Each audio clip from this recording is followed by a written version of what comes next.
Bonjour à tous.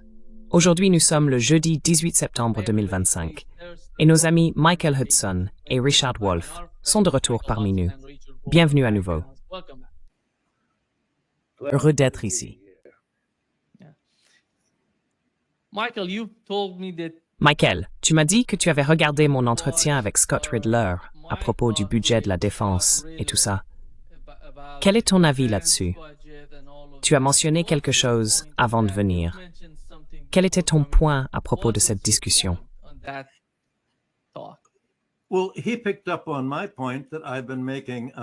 Eh bien, il a repris mon argument que je défends depuis 50 ans.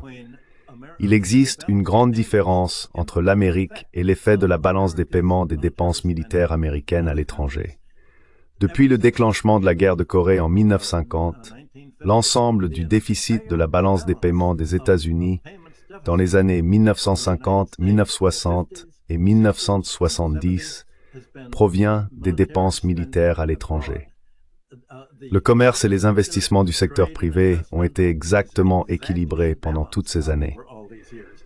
J'ai publié toutes ces statistiques d'abord pour Arthur Andersen, puis dans mon livre Super-impérialisme. Et dès la parution de mon livre Super-impérialisme, Herman Kahn m'a embauché à l'Institut Hudson et m'a dit que les plus gros acheteurs du livre étaient le département d'État, la CIA et l'armée.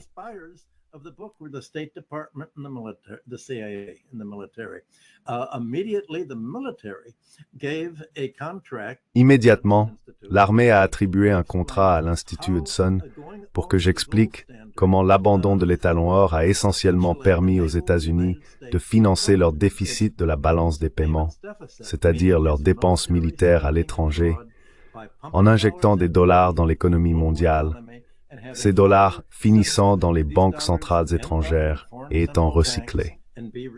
Cela signifie que l'ensemble des dépenses militaires américaines des 50 dernières années dépend du système de dollarisation et du fait que d'autres pays utilisent le dollar comme réserve monétaire à la place de l'or, au lieu de leur propre monnaie. Cela veut dire que si ces pays s'éloignent du dollar, il n'y a aucun moyen pour les États-Unis de financer leurs 800 bases militaires à l'étranger et leurs dépenses militaires.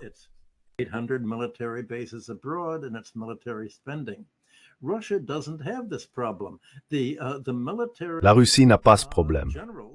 Les généraux de l'armée n'étudient pas la balance des paiements, et beaucoup d'entre eux sont des conservateurs qui ont une vision assez grossière, monétariste, de l'école de Chicago, néolibérale de la monnaie, sans comprendre que la monnaie est une dette, et plus précisément que les réserves monétaires ne sont pas seulement la dette du Trésor américain, mais aussi la monétisation des dépenses militaires des États-Unis. Ce que Scott a souligné, c'est que la Russie n'a pas ce problème. La Chine n'a pas ce problème parce qu'elle n'essaie pas de créer un empire étranger. Elle n'essaie pas d'installer des bases militaires dans d'autres pays où elle devrait, d'une manière ou d'une autre, dépenser sa monnaie nationale et acheter des devises locales pour mener les opérations militaires sur place.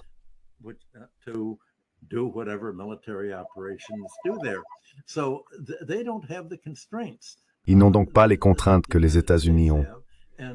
Et c'est essentiellement ce qui pousse les États-Unis à dire « Nous ne sommes pas seulement en guerre avec la Russie et la Chine militairement, nous sommes en guerre avec eux financièrement.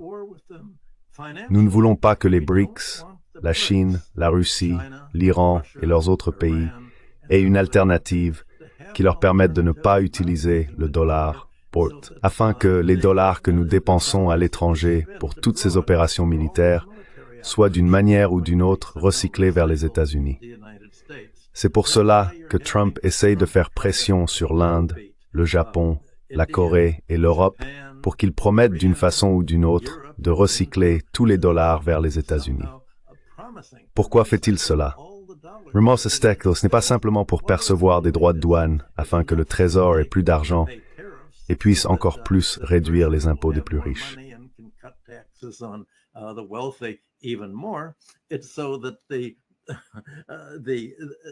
C'est pour éviter que le dollar ne soit forcé à la baisse, afin qu'il y ait un afflux massif pour soutenir le dollar. En gros, malgré l'espoir de Trump de dévaluer légèrement le dollar, lentement à la baisse, comme si cela allait rendre les exportations américaines plus compétitives. Toute la lutte autour du dollar ne concerne pas vraiment la compétitivité des exportations américaines, car les États-Unis n'ont pas beaucoup d'industries à exporter. Il s'agit en réalité de la balance des paiements, qui est principalement militaire, pas du déficit commercial, ni du déficit d'investissement. Le gouvernement en était conscient autrefois, mais encore une fois, Trump et son équipe considèrent ça comme une sorte de racket de protection.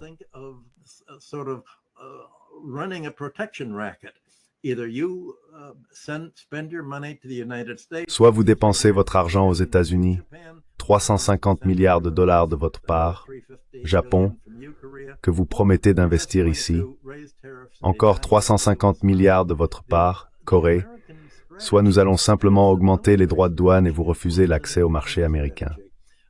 La stratégie américaine, qui est à la fois militaire et économique, part du principe que les autres pays ont besoin du marché américain et qu'ils n'ont pas d'autre choix que de soutenir le dollar, et en soutenant le dollar, de soutenir la capacité de l'Amérique à faire la guerre et à mener des opérations militaires à l'étranger. Ils ne réalisent pas que tout repose là-dessus. Pourtant, ce système de protection a en réalité surestimé sa force.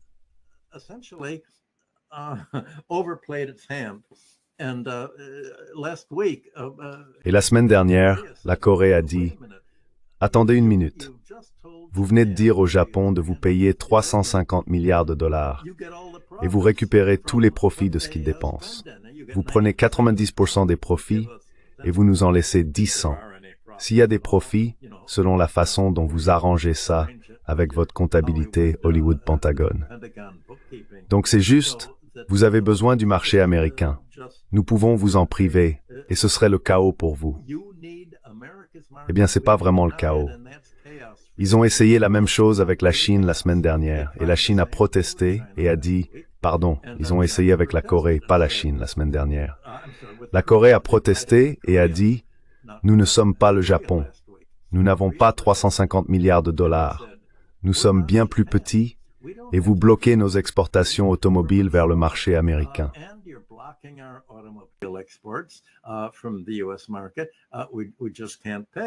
Nous ne pouvons tout simplement pas payer. Et puis Howard Lukvak, le secrétaire au commerce, a dit que les Coréens devaient soit accepter l'accord, soit payer les droits de douane, noir sur blanc.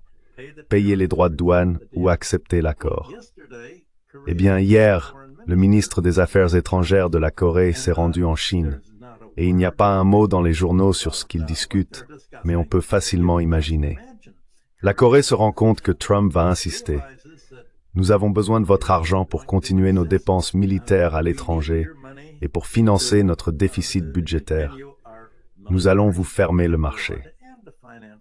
Et la Corée commence enfin à se demander, eh bien pour Hyundai et pour son industrie informatique, Samsung, toutes ces industries informatiques, que se passe-t-il si nous n'avons plus accès au marché américain?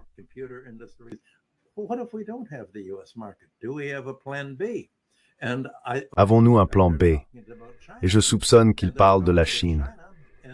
Ils discutent avec la Chine et disent, eh bien, vous savez, si nous quittons le marché américain, nous quitterons aussi cette usine en Géorgie.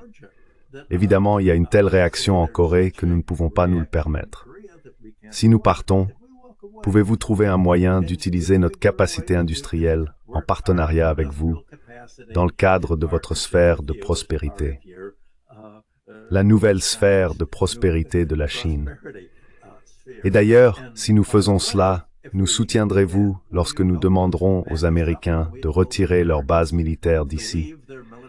Nous ne voulons pas de leurs bases militaires s'ils doivent nous faire du chantage et en gros déclarer « Nous vous traitons comme une puissance vaincue », comme si nous vous avions vaincu en 1951.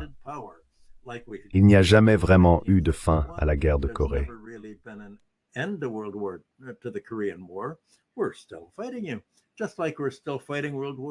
Nous continuons à nous battre contre vous, tout comme nous continuons à mener la Seconde Guerre mondiale contre le Japon. Vous n'avez pas le choix. Si la Corée, le Japon et l'Inde décident tous de dire « Eh bien, nous ne pouvons pas nous permettre l'accès au marché américain à ces conditions », Nous pouvons utiliser les 350 milliards de dollars, ou le Japon peut utiliser le même montant.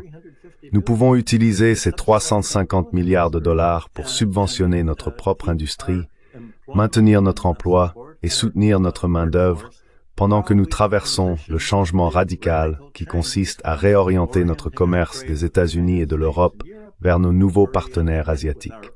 C'est de cela qu'il s'agit. Et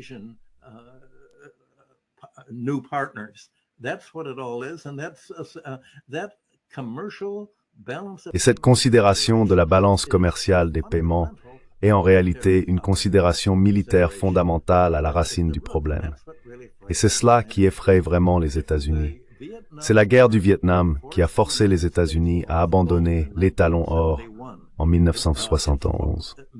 Les dépenses américaines au Vietnam ont épuisé les réserves d'or en envoyant tellement de dollars à l'étranger que le général de Gaulle en France et l'Allemagne les ont simplement échangés contre de l'or. L'Amérique a finalement mis fin à cette hémorragie. Aujourd'hui, ce sont d'autres pays qui empêchent les États-Unis de résoudre ce problème de fuite en déclarant « Nous n'accepterons pas de dollars qui ne sont que la monétisation de vos dépenses militaires pour nous encercler de bases militaires. »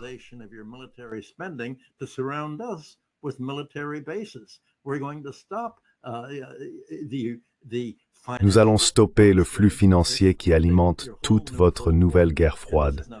Et cela va au-delà des investissements dans les missiles et les navires. D'autres pays ne vont pas mener une guerre en envahissant un autre pays. Et l'Amérique ne peut pas contrôler un autre pays, même pas l'Ukraine, sans y envoyer des troupes. Le coût d'une invasion militaire, d'une invasion d'infanterie, est très différent du coût intérieur de l'envoi de missiles. La Chine, la Russie et l'Iran n'ont ni l'intention, ni la capacité de constituer une armée à envoyer dans d'autres pays. Tout ce qu'ils ont, ce sont essentiellement des missiles, et c'est de cela que vont dépendre les prochaines années de guerre.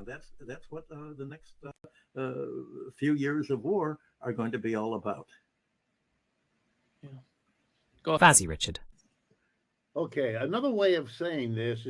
D'accord. Une autre façon de le dire est que les États-Unis ne peuvent pas se permettre l'empire. Le problème, c'est qu'ils n'en sont pas capables. Dans les premières décennies après la Seconde Guerre mondiale, la balance des paiements, corrige-moi si je me trompe, Michael, montrait un excédent des exportations des États-Unis, générant le capital, l'argent, qui permettait de financer les 700 ou 800 bases à travers le monde. Ainsi, le reste du monde dépendait des exportations américaines, devant les payer avec l'argent qui était ensuite utilisé pour les subordonner militairement afin de maintenir ce système. Dans les années 1970, ce système a pris fin parce que les Allemands, les Japonais, les Européens s'étaient remis de la guerre, comme nous le savions.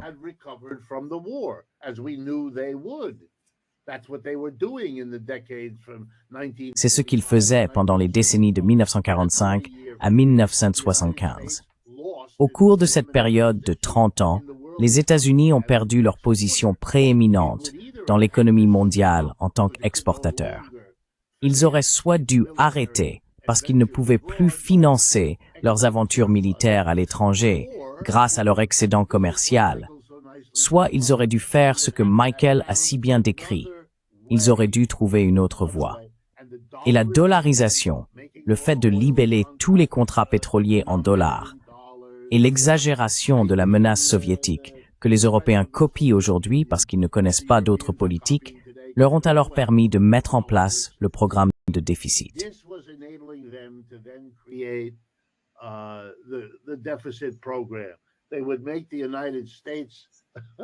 Ils feraient des États-Unis un importateur net, délocaliseraient leur propre production hors du pays, n'auraient plus besoin de ces exportations, ne pourraient plus se les permettre. Elles n'étaient pas assez rentables pour être produites aux États-Unis. Et vous avez remplacé tous les travailleurs, soit par des machines et de l'automatisation, soit en exportant les emplois. Le résultat final, c'est l'histoire que Michael vient de raconter. Vous pouviez continuer à financer vos aventures militaires mondiales, mais désormais, vous les financez en imposant, d'une certaine manière, au monde, la nécessité de détenir des réserves de votre monnaie. La relation convenue entre les monnaies avait disparu. Voilà ce que nous avons eu à la sortie de Bretton Woods.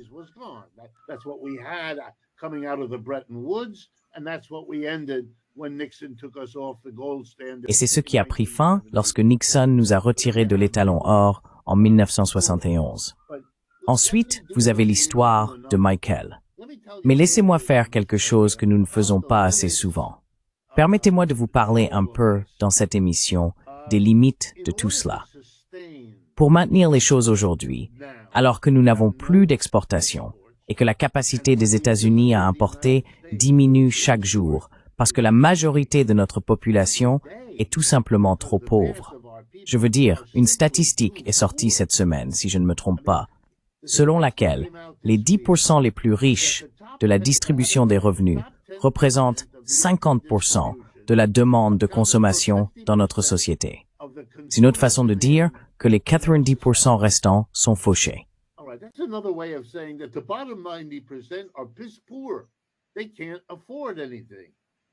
Ils ne peuvent rien se permettre. Eh bien, étant donné que nous dépendons des importations, ce n'est pas une bonne base pour l'avenir. Nous n'allons pas pouvoir continuer à creuser les mêmes déficits qu'auparavant. C'est mon impression à ce stade. Très bien. Alors qu'est-ce qui va soutenir le récit que Michael a exposé? Comment allons-nous financer toutes ces bases? Nous n'avons pas les exportations nécessaires et nous ne creusons plus les mêmes déficits. Ni le reste du monde n'est-il aussi désireux d'accumuler des dollars qu'auparavant. Et cela était déjà vrai avant que les BRICS ne deviennent importants. Le déclin du dollar en tant que monnaie de réserve remonte à au moins 30 ans. Les Chinois ont déjà détenu 1,2 billion de dollars.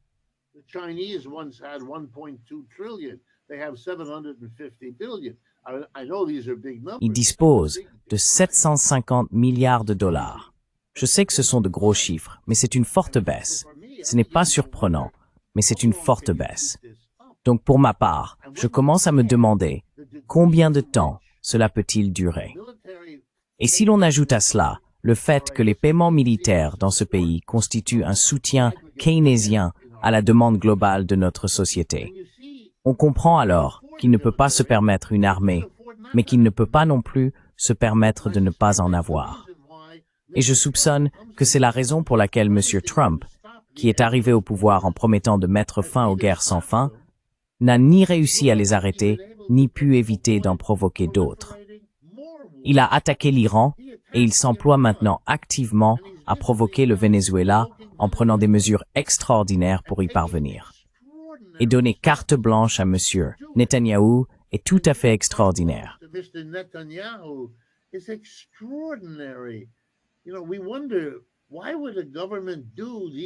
Vous savez, on se demande pourquoi un gouvernement ferait des choses aussi extraordinaires. Et d'une certaine manière, l'histoire de Michael commence à apporter une réponse. Il se passe ici plus de choses qu'une simple gestion macroéconomique. C'est important. Et il y a plus que la question de la balance des paiements. C'est important aussi. Il s'agit également de gérer l'armée, le budget et l'activité quand on est dans une situation aussi déséquilibrée. On ne peut pas battre les Russes en Ukraine. C'est évident. C'est évident pour le monde entier. Ils ne peuvent pas lâcher prise. Quel est le problème ici? Même au Vietnam, ils ont compris qu'ils avaient été vaincus, les Américains se sont retirés et le Parti communiste vietnamien a pris le pouvoir et est resté au gouvernement depuis. Cela fait 35 ans. Qu'en est-il aujourd'hui? Peut-être plus que ça, 50 ans. Ensuite, ils ont été vaincus en Afghanistan et ils se sont retirés.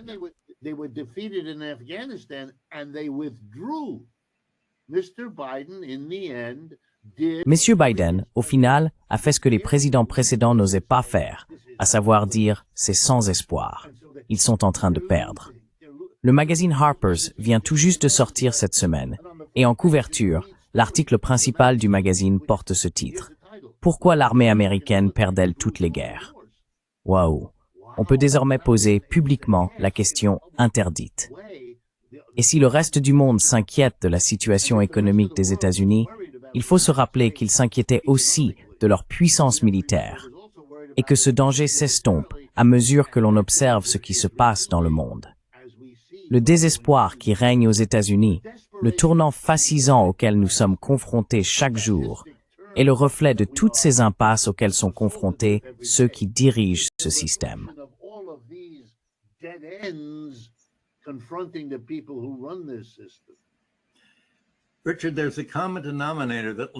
Richard, il y a un dénominateur commun qui relie les dynamiques que tu viens de mentionner, et c'est le pétrole, ainsi que les investissements étrangers dans le pétrole. Une grande partie de l'accumulation, la raison pour laquelle il y a eu un afflux d'or vers les États-Unis de 1945 à 1950 lorsque la guerre de Corée a éclaté, n'était pas simplement due aux exportations américaines.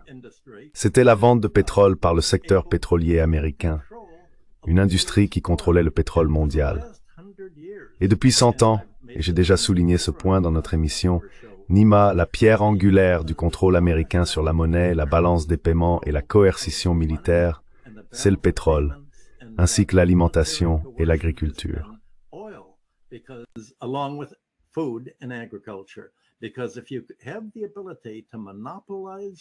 Parce que si vous avez la capacité de monopoliser le pétrole, vous avez la capacité de priver d'autres pays de leur potentiel industriel, tout comme priver l'Allemagne et l'Europe du pétrole et du gaz russe a mis fin au potentiel industriel de l'Allemagne et de l'Europe.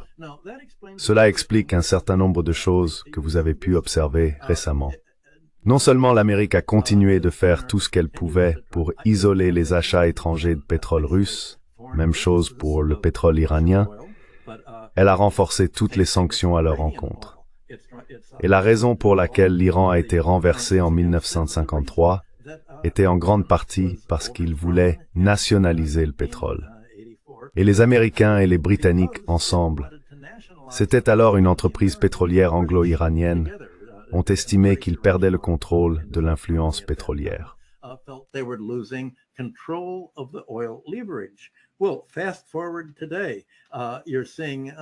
Eh bien, avançons jusqu'à aujourd'hui. Vous voyez aux informations, chaque soir ici, les journaux télévisés commencent avec le Venezuela. Pourquoi le Venezuela? Ce n'est pas vraiment à cause de la drogue.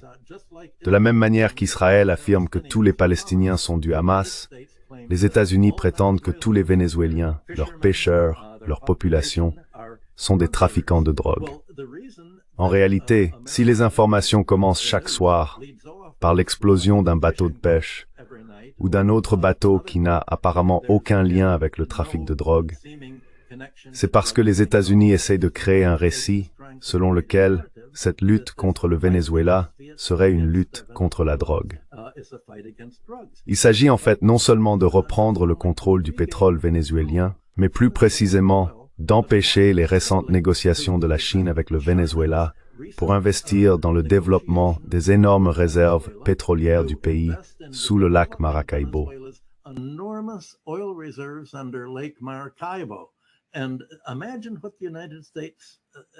Et imaginez ce qui inquiète les États-Unis. Non seulement la Chine s'affranchit de la dépendance vis-à-vis des alliés américains pour l'approvisionnement et le contrôle de l'industrie pétrolière russe, mais désormais, la Chine peut obtenir son pétrole directement du Venezuela. Et le conflit au Moyen-Orient, utilisant l'alliance d'Israël avec les djihadistes wahhabites pour y semer le chaos, vise à préparer la guerre pour le contrôle du pétrole irakien, syrien et, surtout, iranien. Les États-Unis rêvent encore de rétablir leur contrôle diplomatique, économique, politique et militaire sur d'autres pays en contrôlant le pétrole et la nourriture. C'est l'autre moyen fondamental de domination. L'Amérique peut imposer des sanctions sur ses exportations alimentaires pour affamer d'autres pays et les forcer à se soumettre à sa politique, comme elle a tenté de le faire contre Mao après la révolution de 1945, jusqu'à ce que le Canada rompe le blocus.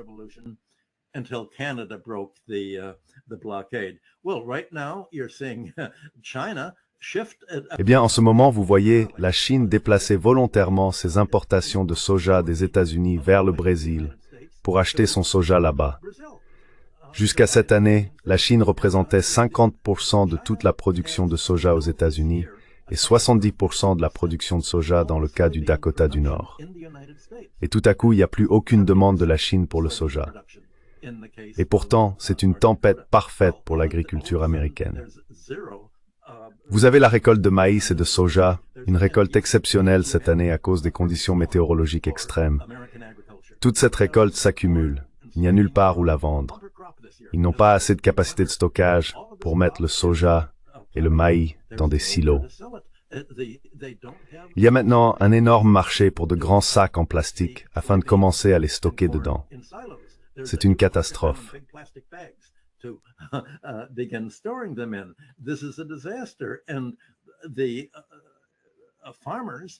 Et les agriculteurs font pression sur Trump pour qu'il dise « Vous savez, il faut que vous puissiez rétablir notre marché l'année prochaine. Nous avons été dépendants du soja. Et vers quoi pouvons-nous nous tourner? Nous ne pouvons pas nous tourner vers le maïs. Les gens n'achètent plus nos exportations agricoles. Donc, non seulement l'Amérique a perdu sa capacité à utiliser la nourriture comme elle utilisait le pétrole pour affamer d'autres pays en leur refusant les exportations américaines, mais elle a aussi perdu son secteur agricole. Et le résultat, c'est que les prix des terres s'effondrent dans le Dakota du Nord et d'autres régions. Ils baissent parce que les agriculteurs ne peuvent pas honorer leurs dettes. Depuis 150 ans, toutes les crises financières en Amérique, en Europe, dans l'hémisphère nord, ont eu lieu à l'automne, en septembre et en octobre. Et il y a une raison à cela. On appelait cela la ponction automnale.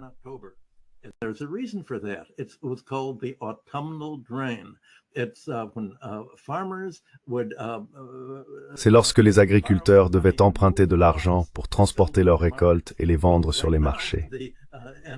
Eh bien, en ce moment, cette ponction automnale menace de provoquer une rupture dans la chaîne des paiements.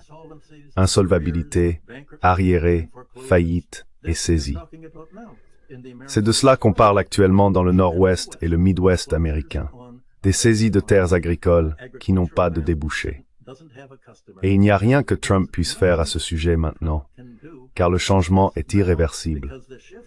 Maintenant que la Chine conclut un accord avec le Brésil en disant « Nous ne pouvons plus compter sur les exportations de soja américaines, car Trump a transformé chaque élément du commerce extérieur en armes. Il a militarisé le commerce du pétrole.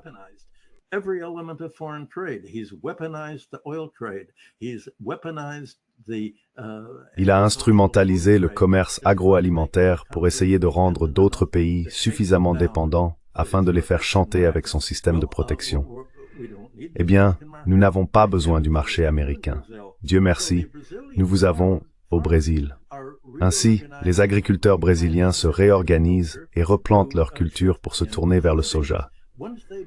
Une fois qu'ils auront fait cela, si Trump revient et dit à la Chine « D'accord, vous pouvez à nouveau compter sur nous pour nos exportations de soja », la Chine va répondre « Attendez une minute, nous n'allons pas trahir le Brésil, avec qui nous venons de conclure un accord pour commercer avec eux et commercer dans notre propre monnaie, pas en dollars, mais dans notre devise. »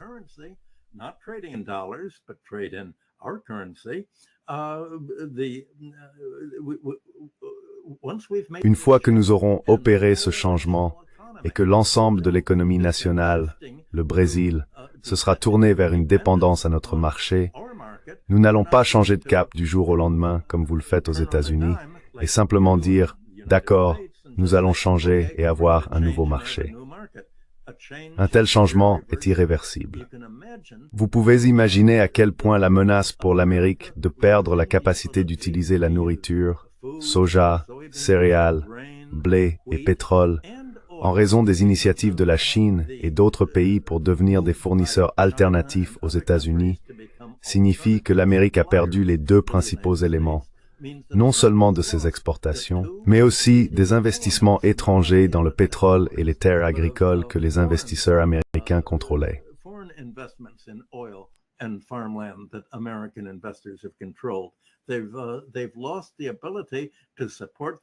Ils ont perdu la capacité de soutenir le dollar. Et ne pas soutenir le dollar signifie ne pas fournir les devises étrangères dont les États-Unis ont besoin pour maintenir leur présence militaire à l'étranger, qui reste aujourd'hui aussi lourde qu'elle l'était pendant la guerre du Vietnam, laquelle avait initialement forcé le dollar à abandonner les talons or. Ainsi, Lorsque l'on place la stratégie militaire et la stratégie étrangère, impériale, dans le contexte de la balance des paiements, on découvre la grande contrainte à laquelle les États-Unis sont confrontés. C'est de cela que parlait mon livre, Super-impérialisme. Comme je l'ai dit, le principal public visé n'était pas les lecteurs étrangers souhaitant lutter contre l'impérialisme.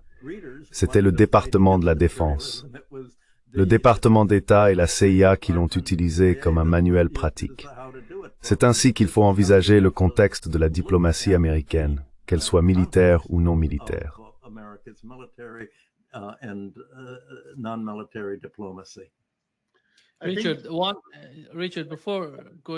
Richard, avant de passer à votre commentaire, un autre aspect de ce qu'a dit Michael est que Donald Trump a imposé des droits de douane sur l'acier et l'aluminium, ce qui a augmenté les coûts industriels, détruit des emplois et affaibli les capacités manufacturières de l'Amérique.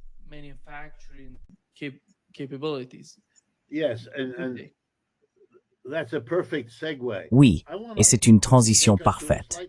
Je voudrais nous amener vers un aspect légèrement différent de ce problème. Il devient désormais évident, chaque jour un peu plus, quel est l'objectif, et Michael nous en a donné le contexte.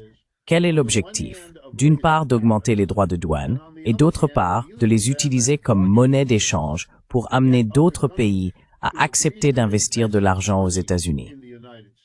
Par exemple, ces 2 ou 3 derniers jours, il y a eu une série de déclarations venant d'Angleterre, parce que Trump est en visite en Grande-Bretagne, et de grandes vantardises sur d'énormes sommes d'argent, des centaines de milliards de dollars, que les Britanniques vont investir aux États-Unis et vice-versa.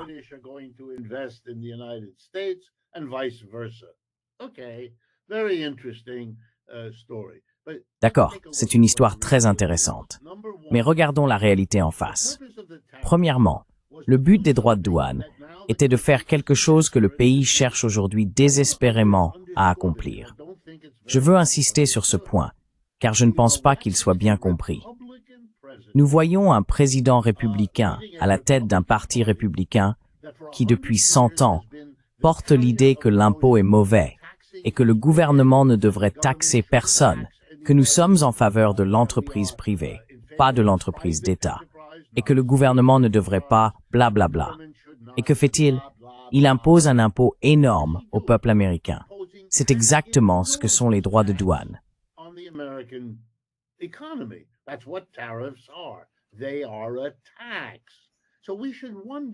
Ce sont des impôts.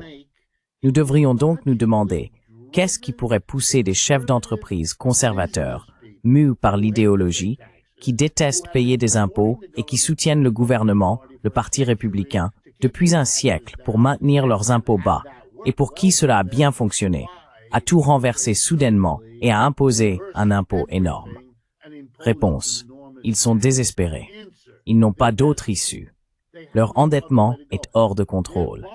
Rappelons-nous qu'en 1970, la dette totale des États-Unis s'élevait à quelques centaines de milliards de dollars.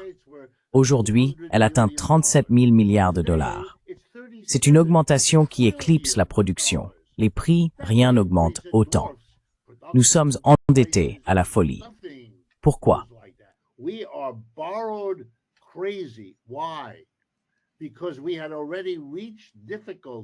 Parce que nous avions déjà atteint des difficultés telles que le gouvernement, pour se financer, ne pouvait pas taxer les riches qui contrôlaient la politique et ne le permettrait pas, et avait tellement reporté la charge fiscale sur la masse de la population que dans les années 60 et 70, nous avons eu des révoltes fiscales.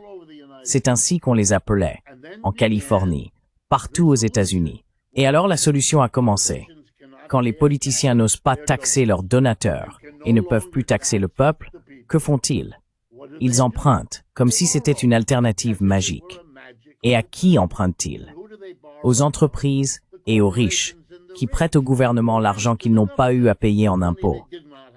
C'est une Schweinerei, comme diraient les Allemands. C'est de la pure supercherie. Mais nous en sommes arrivés là où nous sommes aujourd'hui. Nous avons tellement emprunté en jouant à ce jeu absurde.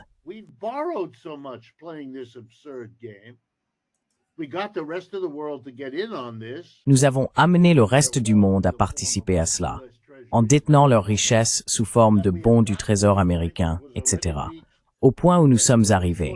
Ce qui avait déjà été atteint sous le court mandat d'Elizabeth Truss en Angleterre, à ce moment où les marchés financiers disent « Nous ne te prêtons plus, tu n'es plus un emprunteur fiable. Tu es allé si loin dans ton endettement que nous voyons bien que tu approches de ce point politique où ton propre peuple n'acceptera plus que ses impôts servent à payer les intérêts de la dette plutôt qu'à nourrir ses enfants. Et dans ce jeu, c'est le créancier qui perd. Nous ne voulons pas perdre. Très bien, alors que va faire les États-Unis? Instaurer des droits de douane. En fait, ils vont imposer une taxe. Elle sera appliquée aux entreprises, car la plupart des droits de douane sont payés par les entreprises qui importent aux États-Unis. Et ils diront à ces entreprises, c'est votre responsabilité.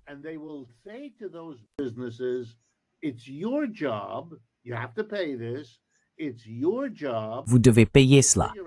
C'est à vous de déterminer si vous pouvez faire pression sur les étrangers pour qu'ils baissent leur prix afin de compenser la taxe, ou si vous faites pression sur le consommateur américain via l'inflation et que vous résolvez le problème de cette manière. Mais nous, le gouvernement, ne faisons plus pression sur les masses. C'est vous, l'ironie, vous, le monde des affaires, qui le faites à travers l'inflation. Voilà l'effort. Maintenant, vous comprenez pourquoi M. Trump est si désireux d'imposer des tarifs douaniers. Mais comme ils sont contestés et qu'ils ne génèrent pas du tout assez d'argent pour régler ce problème, il a la seconde partie de son plan. Il acceptera de renoncer aux tarifs qui, de toute façon, ne faisaient pas le travail si vous promettez de déplacer des capitaux vers les États-Unis. Ainsi, Michael a tout à fait raison. C'est un système de raquette de protection. Vous devez nous aider parce que nous sommes un empire chancelant et en déclin.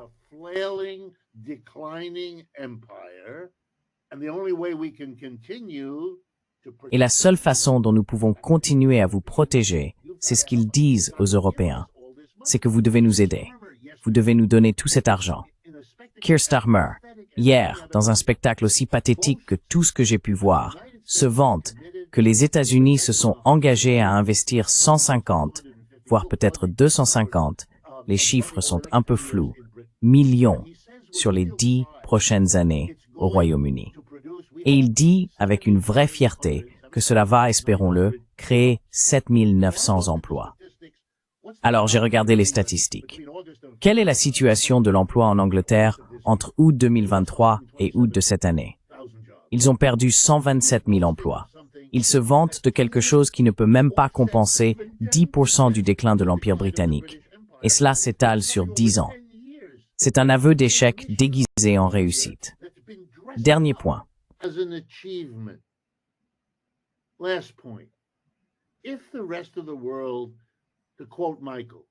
Si le reste du monde, pour citer Michael, doit payer un droit d'entrée pour vendre ses produits aux États-Unis, et c'est ce qu'est un tarif douanier, vous devez payer cela si vous voulez vendre des produits aux États-Unis. Cela nuit aux exportateurs du monde entier parce que leur marché va se rétrécir. C'est élémentaire. Ils crient au scandale auprès de leur gouvernement, Falispara, qui sont donc désespérés de leur offrir quelque chose pour compenser cette folie qui les pénalise. Et que leur donnent-ils? Ils leur font ces annonces. Les États-Unis investiront si nous investissons aux États-Unis. Et c'est là la véritable histoire. Supposons que ça fonctionne. Supposons que ces dirigeants en Europe et ailleurs parviennent effectivement à apporter des centaines de milliards de dollars d'investissement aux États-Unis. Franchement, je n'y crois pas.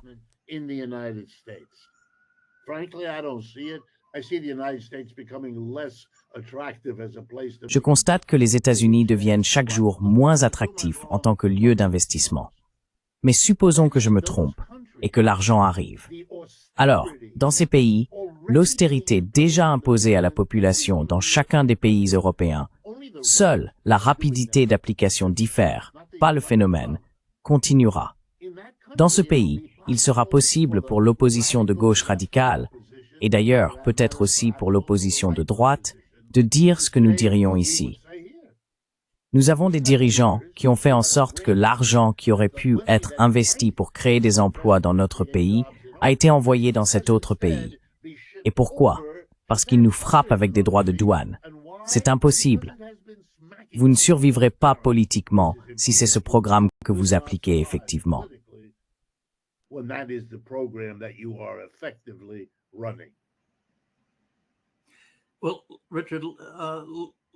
Eh bien, Richard, permettez-moi de donner un exemple précis du point que vous venez de soulever, qui relie tout cela. Je pense qu'un exemple peut aider le public à comprendre. Votre premier point était que les droits de douane sont une taxe sur les consommateurs. C'est tout à fait exact. Alors, qu'est-ce que l'Amérique importe qui affecte les agriculteurs? Revenons à l'exemple de la ferme, car c'est là que tout converge, plus ou moins. L'Amérique importe une quantité énorme d'engrais, y compris de Russie, mais elle importe aussi du matériel agricole.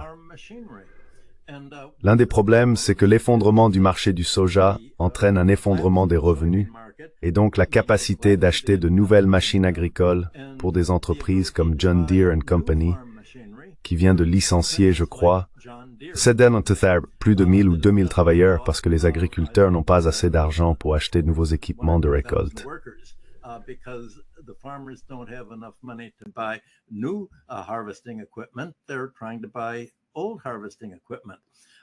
Ils essayent d'acheter du matériel de récolte ancien. Une grande partie de ce matériel de récolte n'est pas seulement produite ici par John Deere, mais aussi en Allemagne.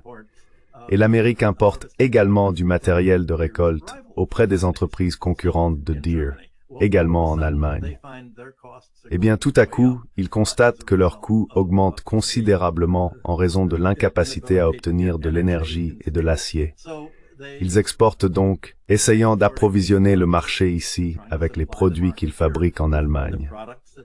Et imaginez la surprise de ces entreprises lorsqu'elles se rendent compte que cela menace complètement leurs profits sur les importations cette année. Car non seulement les États-Unis imposent un tarif de 15% sur les importations en provenance d'Europe, mais ils déclarent aussi que vous êtes redevable des droits de douane de 50% parce que vous fabriquez vos machines en acier et en aluminium.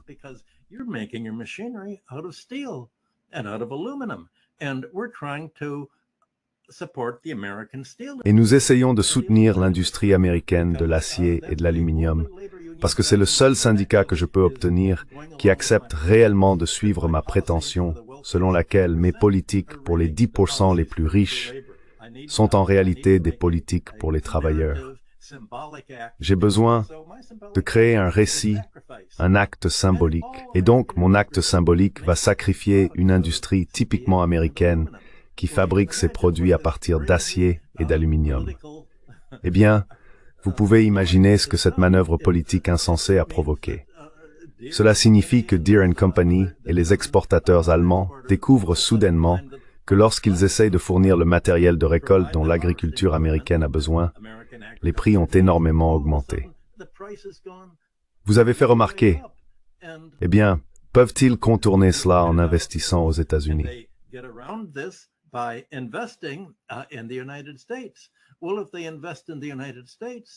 Eh bien, même s'ils investissent aux États-Unis, ils devront toujours importer de nombreux composants d'autres pays, car l'Amérique ne dispose pas de la chaîne d'approvisionnement nécessaire pour tous les éléments qui entrent dans la fabrication des équipements de récolte, tout comme pour les automobiles.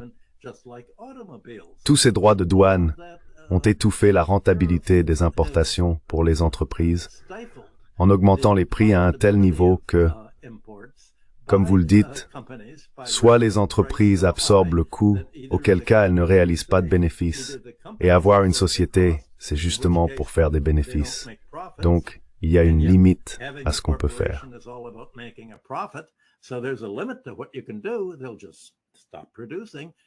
Ils vont simplement arrêter de produire, comme Deere a cessé de produire dans certaines de ses usines, ou bien ils répercutent les coûts sur les consommateurs, qui se retrouvent alors sous pression. Les agriculteurs sont eux aussi sous pression, car non seulement leurs revenus agricoles chutent fortement à cause de la folle instrumentalisation des exportations agricoles par Trump, Mais il existe désormais une alternative qui n'existait pas dans les années 1940. Ils sont ruinés et ne peuvent pas se permettre d'emprunter auprès des banques, car celles-ci leur demandent « Eh bien, qu'allez-vous donner en garantie? Votre garantie, c'est votre terre agricole, mais la valeur des terres baisse et vous êtes déjà totalement hypothéqué. »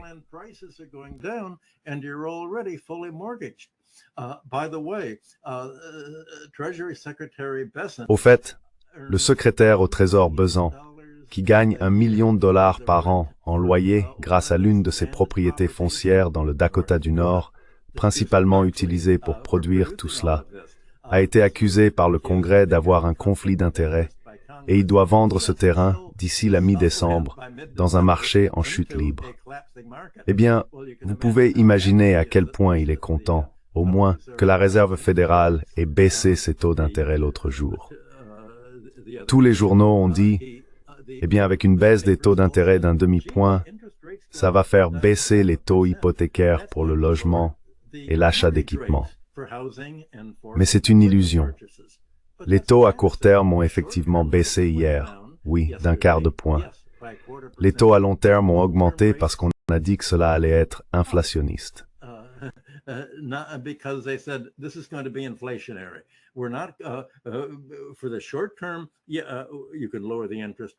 À court terme, on peut baisser les taux d'intérêt, mais nous n'allons pas acheter d'obligations à long terme, car vivre à court terme va entraîner une énorme inflation. Exactement comme tu l'as décrit, Richard. L'inflation résultant de la baisse des impôts pour les riches et de l'étouffement du reste de l'économie par les tarifs douaniers et toutes les autres mesures prises par Trump. La fin du soutien gouvernemental à tous les programmes sociaux, aux programmes médicaux et aux programmes éducatifs qui étaient financés. On constate que l'économie américaine est en train de devenir exactement ce que tu as décrit pour les économies allemandes et européennes, un suicide économique, sauf qu'ils ne savent pas que c'est un suicide. La fiction, c'est qu'il existe un récit construit autour d'une économie bidon qui prétend que tout cela va fonctionner. Et c'est une histoire de couverture qui tente de dissimuler les véritables dynamiques à l'œuvre dont nous parlons depuis une heure.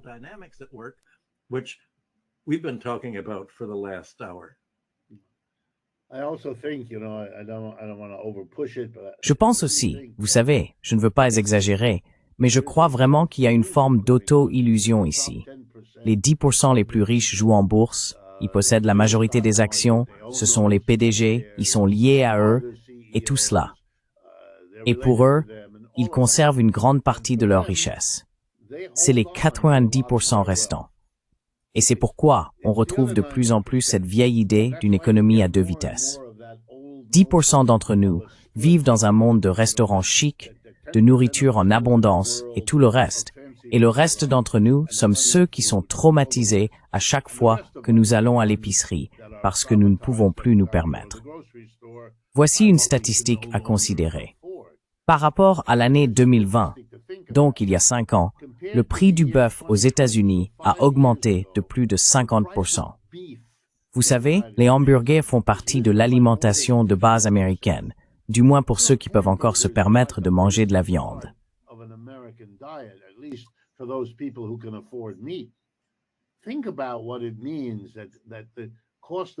Réfléchissez à ce que cela signifie que le prix d'un hamburger est augmenté de 50%, plus ou moins, depuis 2020.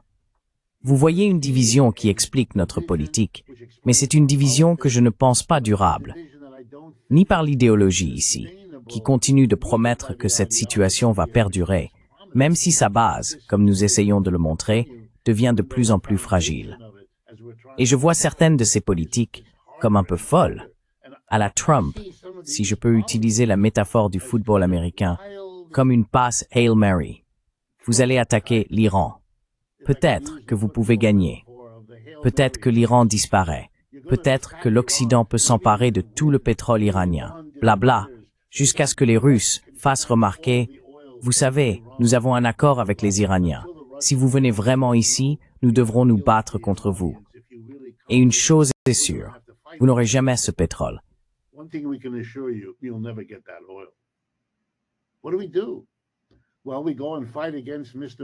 Que faisons-nous?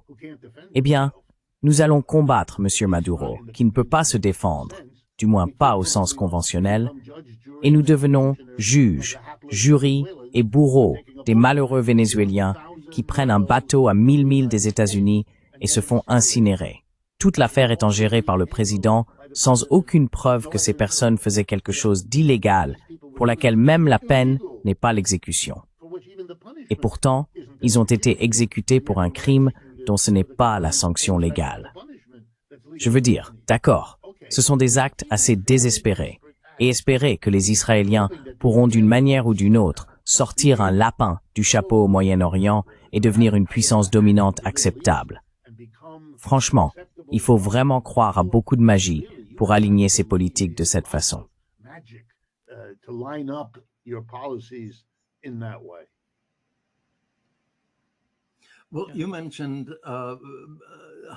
Eh bien, vous avez mentionné à quel point l'économie américaine est sous pression à cause de cela. Et c'est une situation désespérée. Une partie de cette désespérance vient du fait que l'on segmente les politiques sans considérer leurs interactions. L'un des grands facteurs de la hausse des prix que les Américains doivent payer, en plus de la nourriture que vous venez d'évoquer et des hamburgers, c'est l'électricité. Et cela a beaucoup augmenté, en grande partie parce que Trump flatte ses partisans MAGA extrémistes qui insistent sur le fait que le réchauffement climatique n'existe pas.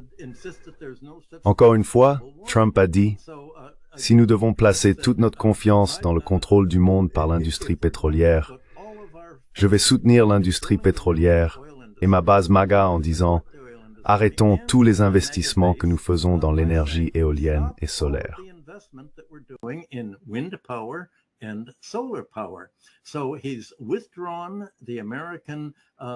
Il a donc retiré le soutien du gouvernement américain à l'énergie éolienne, qui était en augmentation, et a également mis fin au soutien à l'énergie solaire, parce que la Chine possède un grand avantage scientifique dans la production d'énergie solaire. Le résultat, c'est que s'opposer à l'action contre le réchauffement climatique devient un facteur majeur de perturbation de l'économie. Mais aussi, le soutien de Trump à la tentative d'accroître le monopole de l'intelligence artificielle informatique est considéré comme largement responsable d'une énorme augmentation de la consommation électrique, ce qui va faire grimper les prix de l'électricité. Et déjà, les compagnies d'électricité de ce pays augmentent leurs tarifs parce que l'une des politiques de Trump pour satisfaire ses électeurs du 1% que nous n'avons pas mentionné, ce sont les subventions à l'électricité qu'il a accordées.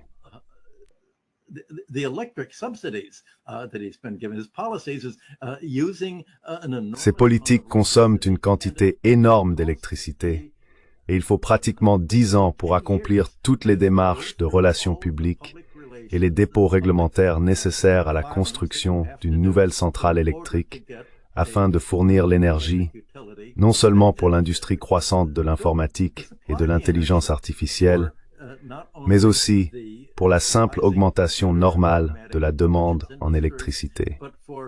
Notamment à cause de la climatisation, qui devient indispensable pour faire face au réchauffement climatique, lequel s'aggrave parce que Trump s'est retiré de l'accord de Paris et de tous les autres accords visant à freiner le réchauffement climatique. Tout ce qu'il fait contribue à aggraver la pression sur les coûts et la pénurie des ressources dont nous avons besoin.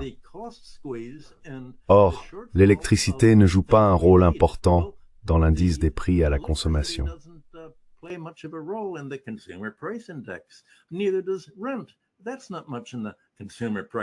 Le loyer non plus. Cela ne représente pas grand-chose dans l'indice des prix à la consommation, ni les soins de santé.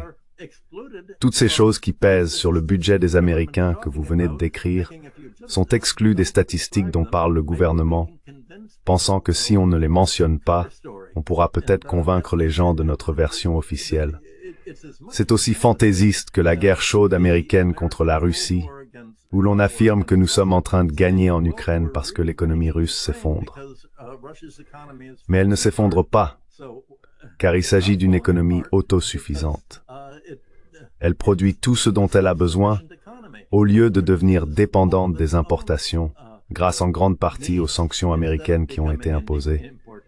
En imposant des sanctions au reste du monde, l'Amérique a permis à d'autres pays de réagir par nécessité et de devenir dépendants du marché.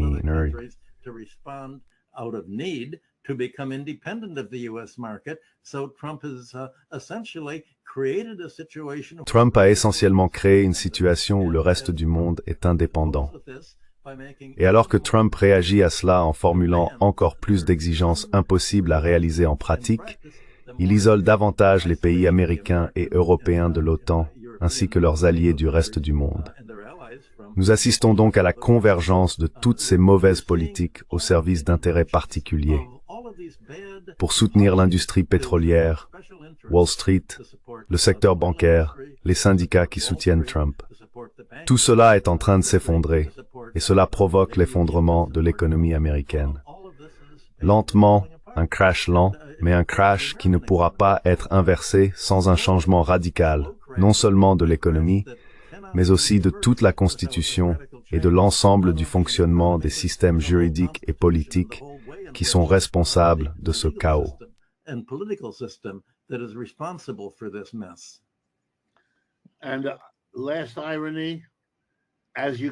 Et dernière ironie, puisque vous ne pouvez plus blâmer les immigrés, étant donné que vous avez effectivement stoppé l'afflux et inversé la tendance en un exode, il vous faut trouver un nouveau bouc émissaire comparable.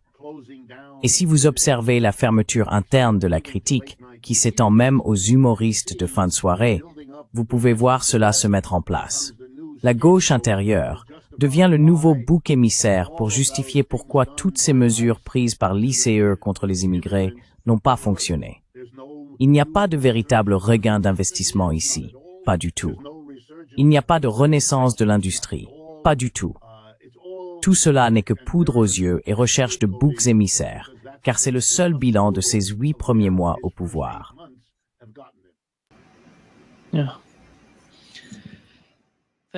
Oui, merci beaucoup. Richard et Michael de Technopay Sotué. C'était eu un grand plaisir, comme toujours. Je vous reparle la semaine prochaine. Oui, à bientôt. Salut.